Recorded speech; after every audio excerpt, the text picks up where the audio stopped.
জুলাই প্রোক্লেমেশনের যে ব্যাপারটা, এটা হচ্ছে আসলে এরকম একটা বিপ্লবের পর এরকম একটা প্রোক্লেমেশন হয়, এটা খুব স্বাভাবিক ঘটনা।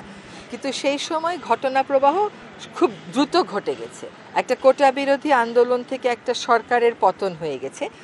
আন্দোলনরত যারা ছিল তারাও বলেছে যে তারা অতটা প্রস্তুত ছিল না।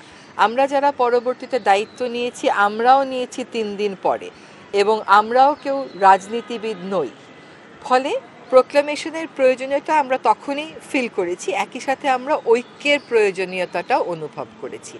সেজন্য আমাদের শিক্ষার্থীরা যখন প্রোক্লেমেশনের কথা বলেছেন, সেখানে আমাদের দ্বিমত করার কোনো সুযোগ নেই, কোনো কারণও নেই। কিন্তু আমরা সরকারের অবস্থান থেকে চেয়েছি যে এটা বাংলাদেশের জনগণের একটা প্রোক্লেমেশন হোক, এবং সেটা করার একটা উপায় হচ্ছে যারা এই আন্দোলনে অংশগ্রহণ করেছেন তাদের সকল পক্ষ, শিক্ষার্থী, দল এবং অন্য সকল পক্ষকে সাথে নিয়ে একটা প্রোক্লেমেশন করার।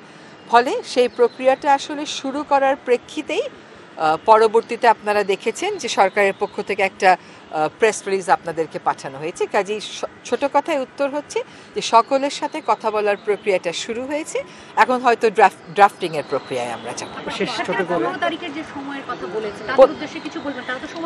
তারা একটা সময় বেঁধে দিয়েছে 15 তারিখ, মানে আমাদের হাতে এখনো 14 দিন আছে।